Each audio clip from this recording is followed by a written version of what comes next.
The board thinks you're a liability, Philip Knox said. He's the CEO, polished down to the cufflinks, and he didn't blink once. I kept my face still, let my coffee cool in my hand, didn't give him the satisfaction. 12 years, 6 roles, 0 complaints. I built half the risk system he was now using to throw me out. "This isn't personal," he said, as if that ever mattered.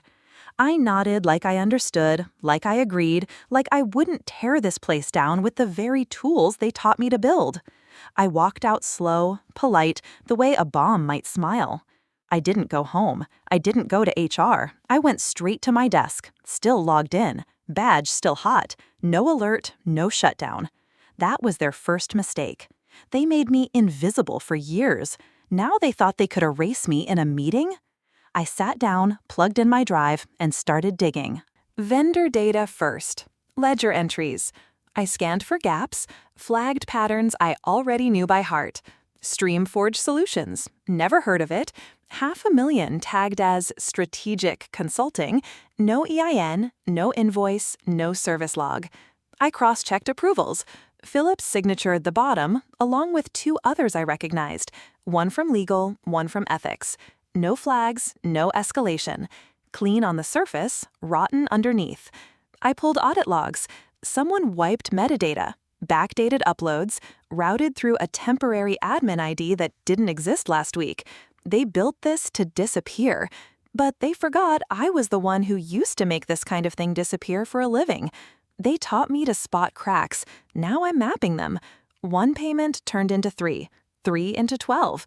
Amounts round, dates spaced, descriptions vague. I wasn't just looking at carelessness. I was looking at architecture. They always underestimate quiet people. I smiled in meetings, made coffee runs, fixed the reconciliation errors no one wanted to admit were theirs. I took notes while they took credit. Now I was taking something back.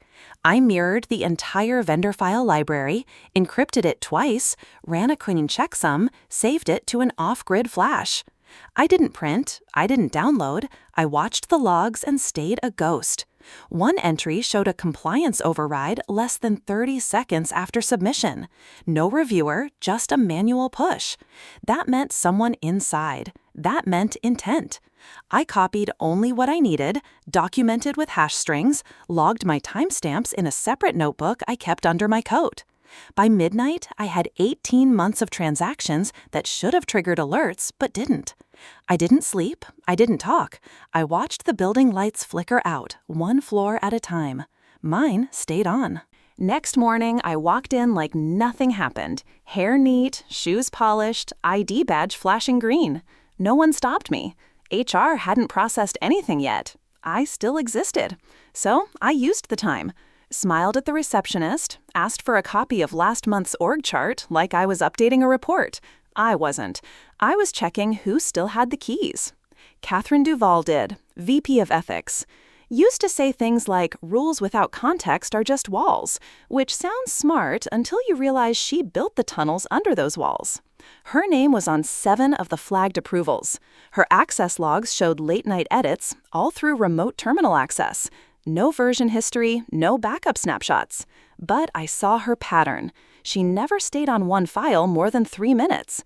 Never opened a folder directly. Always searched.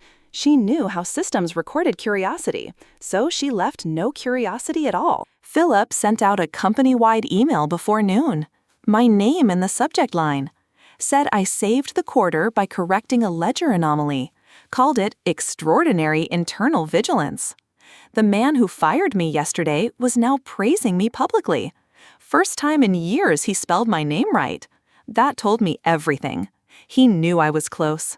He wanted eyes on me. Maybe to make sure I felt seen.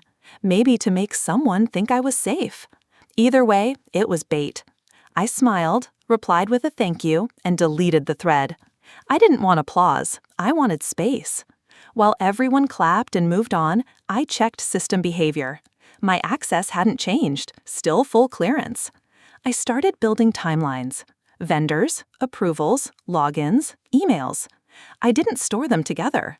One in the cloud, one on paper, one mailed to my sister across state lines, just in case they got bold. Maya from procurement vanished. No goodbye, no LinkedIn update, just gone. She used to message me every Thursday. Nothing now. I checked her account. Locked, access revoked, reassigned to off-site vendor triage, a role that doesn't exist. I found her last file edit, a duplicate remittance flag on one of the same vendors I had flagged. She saw it too, and they buried her. Quiet, quick, no noise. That's when I knew it wasn't just fraud, it was containment. Anyone who got close went silent. I stopped using my company laptop after that, stripped permissions from my phone, disconnected every smart device at home. I wasn't being paranoid, I was being careful. I moved everything offline, printed packets, manual timestamps, 2 copies of every key document, one sealed, one redacted. I wasn't just collecting evidence anymore, I was preserving it for after. The pattern kept repeating. Round number invoices, vague services, spaced just far enough apart to avoid suspicion, approved through old department chains that no longer existed. Some even used project codes I helped shut down. I found one requisition from a division closed 6 months ago, still active in the system, now pushing through a $92K advisory fee. The attached memo looked familiar, too familiar, because I'd written it 2 years ago. They'd copied my old language, changed the dates, and used it to validate a fake vendor. Either someone was framing me, or someone got lazy and thought I wouldn't notice. I stared at it for a full minute, hand steady, heart cold. That was their second mistake. They forgot I never let anything slip. I stopped playing defense. If they were bold enough to use my old writing, they were either desperate or stupid. I used it. I pulled every memo I ever wrote, every proposal, every timestamp, matched them against the fakes, highlighted the differences, marked the recycled sentences. My words used to cover their tracks. Now they were going to expose them. I scheduled a meeting with the board's external auditor. Not legal, not HR, someone who answered to no one inside. I didn't email, I didn't call. I waited in the parking garage, handed him a manila envelope, told him to open it alone. He did. His face shifted, said nothing, but I knew that look. It meant things just changed. Monday, 10:04 a.m., another fake vendor pushed through. I let it, didn't flag it, didn't interfere. I needed that final piece. Let the payment log, let it complete. It was the last domino. The moment it cleared, I connected every dot. Vendor approvals, project codes, compliance overrides, even the internal review comments. Each one real, each one wrong. I built the report like any other risk memo. Titled it plainly, Continuity Gaps and Oversight Exposure. Read like a warning, carried the weight of a blade. I uploaded it to a private node, sent it to 5 external oversight contacts, and blind copied the board. No emotion, no threats. Just facts, layered with timestamps and screenshots. Let the system destroy itself. The fallout started in whispers. Philip was considering a leave.